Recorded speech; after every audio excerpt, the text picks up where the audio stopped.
যুক্তরাষ্ট্র এবং ইসরায়েলের হামলার পর ইরানের সর্বোচ্চ নেতা আয়াতুল্লাহ আলী খামেনি মারা গেছেন বলে দাবি করেছেন মার্কিন প্রেসিডেন্ট ডোনাল্ড ট্রাম্প। ইরানের রাষ্ট্রীয় টেলিভিশন মিস্টার খামেনির মৃত্যুর খবর নিশ্চিত করেছে। ইতিহাসের অন্যতম খারাপ মানুষ খামেনি মারা গেছেন, সামাজিক যোগাযোগ মাধ্যমেই ট্রুথ সোশ্যালে লিখেছেন মার্কিন প্রেসিডেন্ট ডোনাল্ড ট্রাম্প।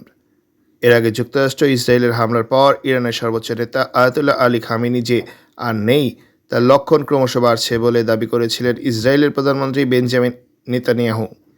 তার এই বক্তব্যের পর অসমর্থিত বিভিন্ন প্রতিবেদনে বলা হয় যে যুক্তরাষ্ট্র ও ইসরায়েলের হামলায় মিস্টার খামেনি নিহত হয়েছেন।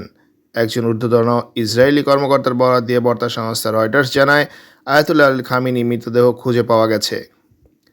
একটি সূত্রের বরাত দিয়ে সংবাদ মাধ্যম এক্সিওস জানায়, যুক্তরাষ্ট্রে নিযুক্ত ইসরায়েলের রাষ্ট্রদূত ইয়েচিয়েল লেটার মার্কিন কর্মকর্তাদের জানিয়েছেন যে তেহরানের নিজ কম্পাউন্ডে চালানো হামলায় মিস্টার খামেনি নিহত হয়েছেন। এছাড়া নিউজ 12 এবং টাইমস অব ইসরায়েলস একাধিক ইসরায়েলি সংবাদ মাধ্যমে ইসরায়েলের কর্মকর্তাদের বরাত দিয়ে সর্বোচ্চ নেতার মৃত্যুর দাবি করেছে। এর আগে ইরানের পররাষ্ট্র মন্ত্রণালয়ের মুখপাত্র ইসমাইল বাঘাই এবিসি নিউজকে বলেছেন যে ইরানের সর্বোচ্চ নেতা আয়াতুল্লাহ আলী খামেনি এবং প্রেসিডেন্ট মাসুদ পেজশকিয়ান দুজনেই সুস্থ ও নিরাপদ আছেন।